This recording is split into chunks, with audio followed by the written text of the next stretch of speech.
आइए फ्रेंड्स, हम Indian polity Bharat शासन अधिनियम के तहत 1919 और 1935 का एक्ट आज पढ़ते हैं।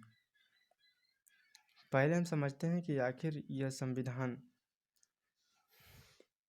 क्यों बनाया गया।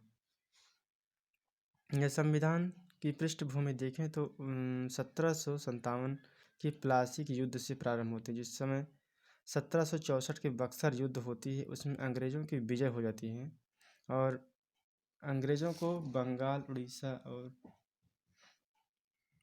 इसकी दीवानी मिल जाती है। इस समय अंग्रेज़ों ने अपने रेगुलेटिंग एक्ट के माध्यम से शासन को संचालित करने और प्रारंभ करने की नियम को आधारित करते हैं। इसीलिए हमें संविधान की आवश्यकता पड़ती है। इसे हम सिंपल भाषा में समझेंगे कि संविधान क्या है। संविधान यह एक ऐसा लेख पत्र या दस्तावेज जो सरकार की रूपरेखा व कृत्यों का निर्धारण करता है। संविधान व बुनियादी नियमों का संग्रह माना जाता है, जिसके अनुसार किसी देश के शासन संचालन करने में हमें मदद मिलती है। इसकी उत्पत्ति जो कि है कॉन्स्टिट्यूशन शब्द की उत्पत्ति यानी लैटिन शब्द कॉन्स्टिट्यूट से हुई है। इसका अर्थ माना जाता है शासन करने वाला सिद्धांत है। 1919 का अधिनियम मॉन्टेगो चेम्सफोर्ड सुधार, इसे हम बारीकी से पढ़ेंगे क्योंकि यह हमें एग्ज़ाम हॉल में इतना कन्फ्यूजन हो जाती है कि 1919 और 1935 के अधिनियम, इन दोनों अधिनियमों से हमें पेपर में इतना कन्फ्यूजन होता है कि हमें आता हुआ सवाल जो है हम गलत कर देते हैं। इसलिए फ्रेंड्स, आप इतनी अच्छी और सटीक से अध्ययन करें कि हमें पेपर के समय कभी किसी प्रश्न को भूल न जाए। इसलिए आज हम 1919 का एक्ट पढ़ते हैं। यह प्रांतों में दो शासन के जनक लियोनस कार्टियस हैं। भारत सचिव महालेखा परीक्षक नियुक्त किया जाता है और 1926 में केंद्रीय लोक सेवा आयोग का गठन जो है यह ली कमीशन की सिफारिश पर किया जाता है। 1919 में केंद्र में द्विसदनात्मक विधायिका की स्थापना की गई। प्रथम राज्य परिषद, दूसरी केंद्रीय विधान परिषद। राज्य परिषद में देखें तो 60 सदस्य संख्या होती हैं। इसमें 34 निर्वाचित होती हैं। इनका कार्यकाल 5 वर्ष का होता है। वहीं केंद्रीय विधानसभा में देखें तो सदस्य संख्या 145 होती हैं, जिसमें निर्वाचित 104 होती हैं, मनोनीत 41 होती हैं। इनका कार्यकाल जो है यह 3 वर्ष का होता है। 1919 में सांप्रदायिक निर्वाचन मंडल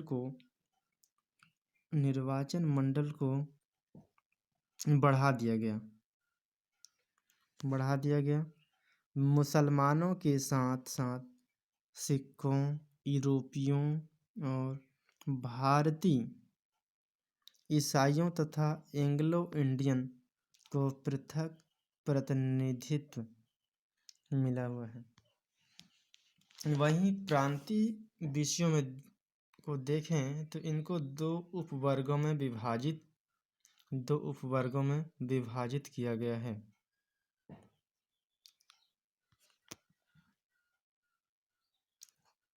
पहला है आरक्षित, दूसरा है हस्ताक्षरित विषय।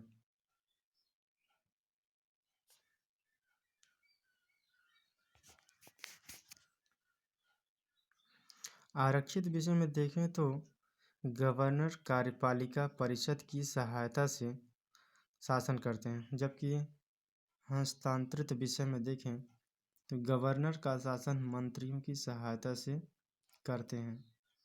यह विधान परिषद के प्रति उत्तरदायी माना जाता है। 1919 के तहत लोक सेवा आयोग का गठन किया जाता है। भारत में उत्तरदायी सरकार की स्थापना किया जाता है।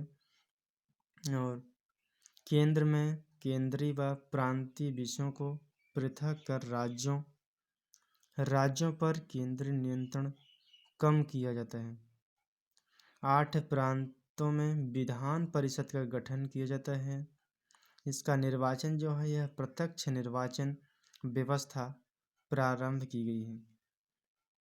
1919 के तहत संपत्ति कर या शिक्षा के आधार पर सीमित संख्या में लोगों को मताधिकार प्रदान किया जाता है।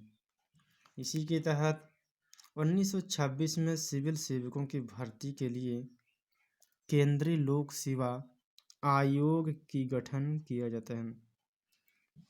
1919 में पहली बार केंद्रीय बजट को राज्यों की बजट से अलग किया गया। इसमें राज्यों को स्वयं अपना बजट बनाने का अधिकार दिया गया। इसी के तहत साइमन आयोग का गठन होती है। यह 1927 में कार्यकारियों की समीक्षा हेतु 1919 के अंतर्गत भारतीय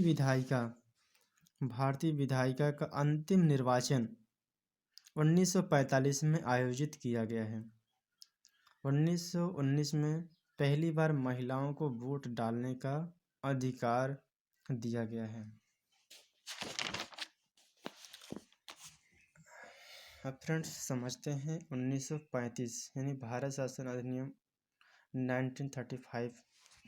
यह एक लंबा विस्तृत व दस्तावेज जिसमें 321 अनुच्छेद और 10 धाराएं व 10 अनुसूचियां थीं। 1935 के अंतर्गत गवर्नर को राज्य विधान परिषद के लिए उत्तरदायी मंत्रियों की सलाह पर कार्य करने के लिए अनिवार्य किया गया। यह 1937 में शुरू हुई और 1939 में समाप्त किया जाता है। सांप्रदायिक प्रतिनिधित्व व्यवस्था का विस्तार किया जाता है। इसी के माध्यम से दलित जातियों, मजदूर व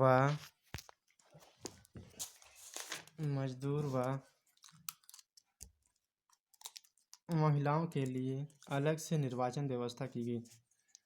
इसमें फ्रेंड्स हम चिन्ह लगा देते हैं जिसमें आपको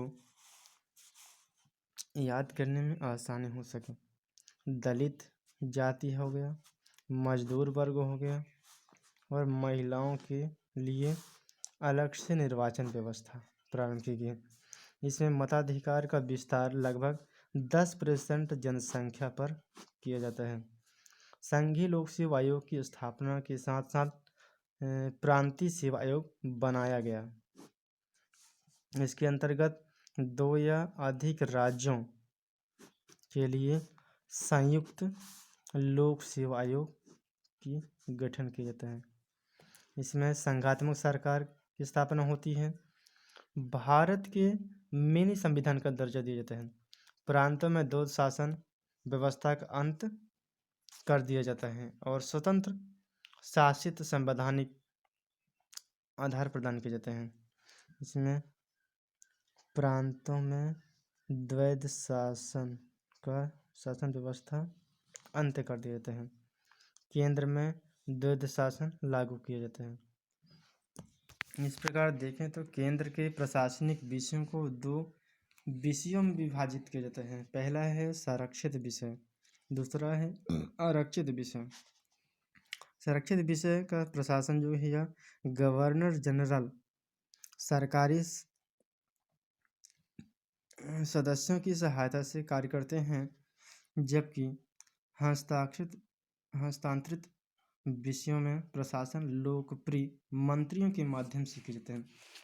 संरक्षित विषय में देखें तो विधान मंडल के प्रति यह उत्तरदायी नहीं माना जाता है, जबकि हस्ताक्षरित विषय में देखें तो विधानमंडल के प्रति जवाबदेह माना जाता है।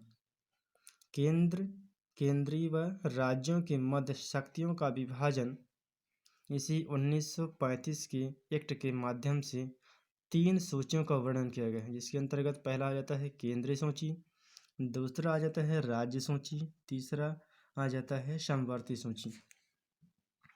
अपशिष्ट शक्तियां गवर्नर जनरल को दी गई हैं।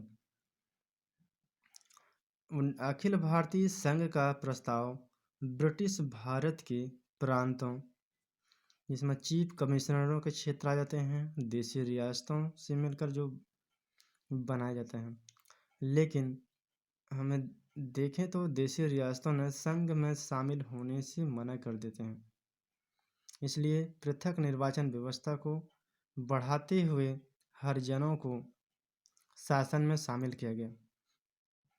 1935 के तहत बर्मा को भारत से अलग कर दिया जाता है और वहीं पर